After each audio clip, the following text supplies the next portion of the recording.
आप सभी को उपासना शर्मा का नमस्कार। मैं अपने विचार प्रकट करती हूँ।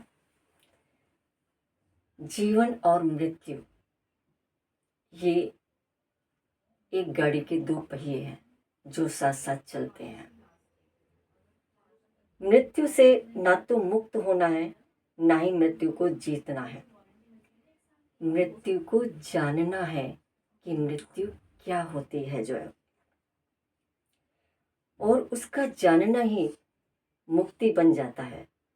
जानना ही मानव की जीत बन जाता है। हमारी हार और पराजय हमारे अज्ञान के अतिरिक्त कुछ भी नहीं है। वो केवल अंधकार है, इसलिए पराजय है। प्रकाश हो तो पराजय असंभव है। मृत्यु से अधिक असत्य कुछ भी नहीं है। संसार के लोगों को मृत्यु ही सत्य मालूम होती है। मृत्यु एक छाया है जो मनुष्य के साथ रहती है।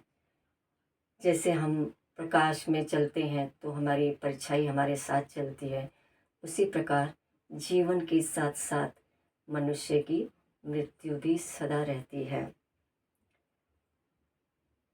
जीवन वही जी सकता है जिसके सामने से मृत्यु की छाया विदा और विलीन हो गई है।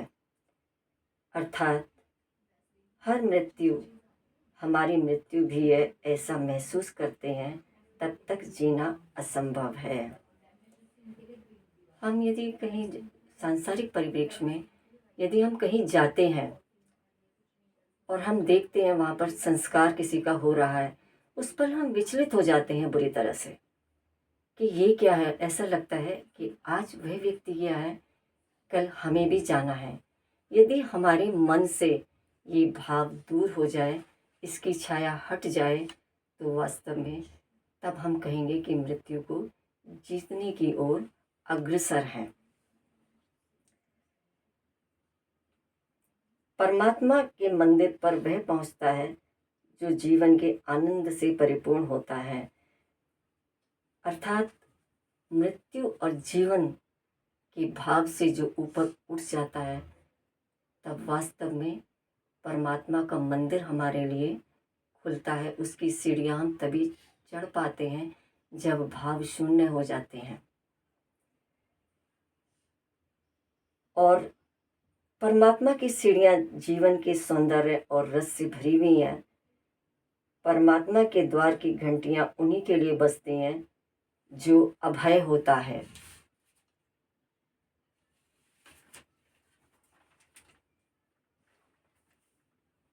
जो जानते हैं मृत्यु है ही नहीं, जीवन अमर है, वे ही चांद पर उतरेंगे, वे ही एवरेस्ट पर चढ़ेंगे, वे ही निर्भय होकर प्रशांत महासागर की गहराइयों में उतरेंगे। मृत्यु केवल जीवन की छाया है। जब जीवन चलता है तो छाया भी चलती है। मानव गति के अनुसार छाया निरंतर चलती रहती है। जीवन शाश्वत है, केवल शरीर नष्ट होता है। मृत्यु घटित होगी तो भी भीतर प्रवेश नहीं कर सकती। मेरी बाहर ही घटित होगी।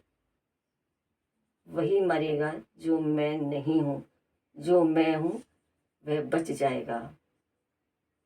यदि हमारे मनुष्य के मन में ये भाव आ जाए कि मेरे भीतर क्या है, तो वहाँ तो कुछ होता ही नहीं है, जो है शून्य होता है। जब शून्य होता है तो ईश्वर का, ब्रह्म का, परमेश्वर का उसमें निवास होता है, उसमें स्थान होता है। किसी अन्य चीज़ के लिए वहाँ कोई भी स्थान नहीं होता है। वही मरेगा जो मैं नहीं हूँ, जो मैं हूँ वह बच जाएगा। मृत्यु का साक्षात करने के लिए महान विद्वान सुकरात ने किया था। सुकरात मर रहा है, उसके लिए विष पीसा जा रहा था। मित्र रो रहे हैं, परिचित रो रहे हैं, तब वो बार बार जहर पीसने वालों से कहते हैं, अरे भाई इतनी देर क्यों कर रहे हो, इतना समय क्यों लग रहा है। तो लोग कहते हैं ये कैसा पागल व्यक्ति है, हम कह रहे हैं धीरे पीसो, तुम कुछ पल जी लोगे।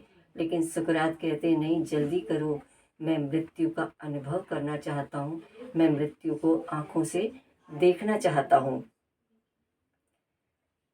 तो सुकरात कहता है कि बड़ी देर हो रही है।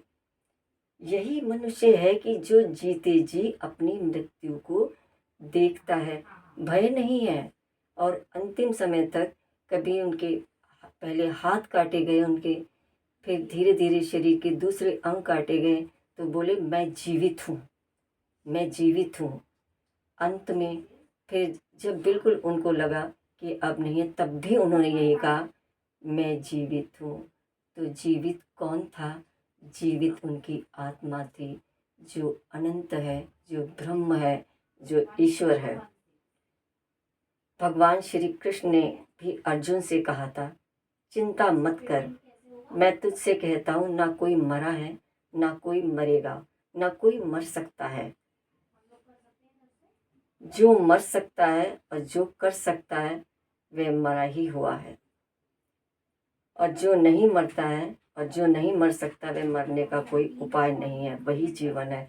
अर्थात जो तुम्हारे सामने खड़े हैं, मित्रगण, गुरुजन, परिचित, मैं, तुम, हम लोग पहले भी थे, आज भी हैं, कल भी रहेंगे। केवल हमारे स्वरूप बदलते रहेंगे, हमारे शरीर विभिन्न हो सकते हैं, हमारी जो अनंत, हमारी जो चेतना है, हमारा जो ब्रह्म है, वो एक ही है, केवल शरीर बदलता है, आत्मा वही रहती है जो है। उसी प्रकार जैसे हम देखते हैं आज के परिप्रेक्ष्य में कि वर्षा होती है, वर्षा की बूंद सागर में मिलती है। जब तक वो वर्षा की बूंद होती है उसका अलग अस्तित्व होता है, और जैसे ही वो सागर में विलीन हो जाती है उसका अपना कोई भी स्वरूप नहीं बचता है। इसी प्रकार जब हम ब्रह्म रूपी परमात्मा रूपी महासागर में विलीन हो जाते हैं तो हमारा अपना कोई अस्तित्व नहीं होता है, ब्रह्म में लीन हो जाते हैं जो है।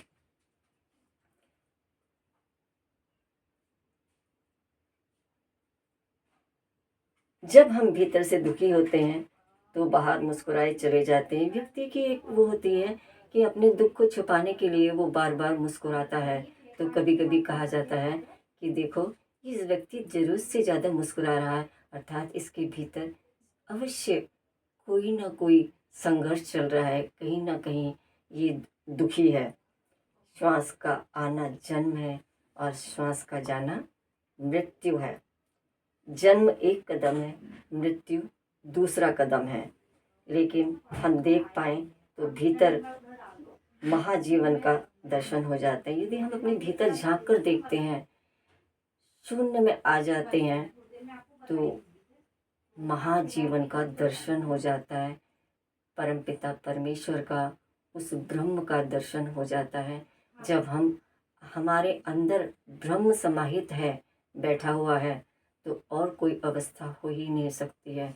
लेकिन ब्रह्म भीतर कैसे आएंगे?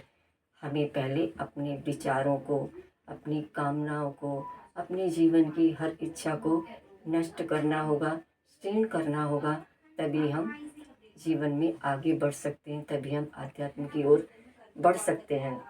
मृत्यु में शरीर छूटता है, भाव छूट जाते हैं, मित्रता शत्रुता सब छूट जाते हैं, रह जाते हैं सिर्फ हम अकेले।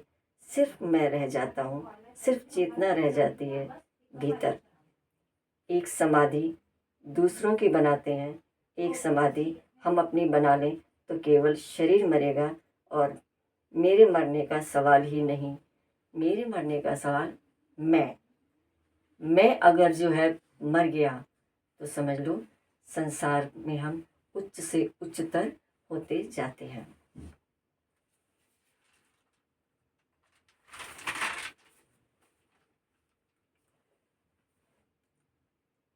श्वास शरीर और आत्मा के बीच सेतु है।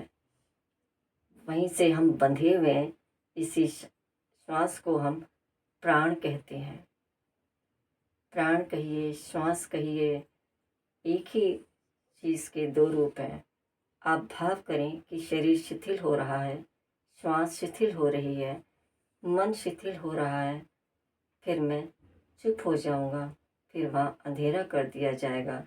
फिर अपनी जगह के लिए चुपचाप 10 मिनट पड़े रहेंगे और जो भी भीतर हो रहा है उसे देखते हुए मौन में ठहर जाएंगे। मौन जीवन में हमारे भीतर में अगर मौन आ गया है तो उसके बाद हम एक विस्तार की ओर हम लोग निकलते हुए चले जाते हैं। जो मन को शिथिल छोड़ दें, विचार शांत करें, और जब हमारे विचार शांत होते जा रहे हैं, शरीर दूर पड़ा हुआ है, हम भीतर सरक रहे हैं। भीतर सरक रहे हैं मतलब अपने भीतर झांक रहे हैं हम, जो है उस झांकने को ही भीतर सरकना कह सकते हैं, अपने को पहचानना कह सकते हैं। हम जब स्वयं को पहचानने लगते हैं, भीतर पहुंचने लगते हैं, अपनी मौन दृष्टा बन जाते हैं, हम साक्षी बन जाते हैं, सिर्फ अपनी मौन को सुनते हैं, भीतर देखते हैं, तब धीरे धीरे लगेगा मृत्यु घटित हो रही है, कोई चीज़ मर गई है, मैं भी हूँ। साक्षी भाव से देखते रहें, सिर्फ और सिर्फ भीतर देखते रहें। धीरे धीरे मन शून्य हो जाएगा। गहरी सांस लेकर धीरे से पुनः आँख खोलने का यदि हम प्रयास करें तो हम देखते हैं कि हम साक्षी भाव के होते हुए उस परमात्मा से मिल रहे हैं जो हमारे भीतर है। आज के परिप्रेक्ष्य में कहना मुख्य संदेश यही है, मुख्य भाव यही है कि हमें अपने भीतर झांकना है, अपने को देखना है। हमारी जो भी दुर्बलताएं हैं उनको हमें छोड़ना है और समाज के लिए, देश के लिए, अपने लिए हमें आध्यात्म की ओर आगे बढ़ते जाना है। अपने को पहचानना है, कुरीतियों से, बुराइयों से स्वयं को दूर रखना है, एक सृष्टा भाव रखना है, एक आध्यात्म की ओर बढ़ना है, अपनी चेतना को उच्च से उच्चतर बनाने का प्रयास करना है। मैं आप सबका बहुत बहुत धन्यवाद करती हूँ कि आप सब ने मुझे सुनने के लिए अपना बहुमूल्य समय निकाला, मुझे सुना। पुनः एक बार आपका बहुत बहुत धन्यवाद। नमस्कार।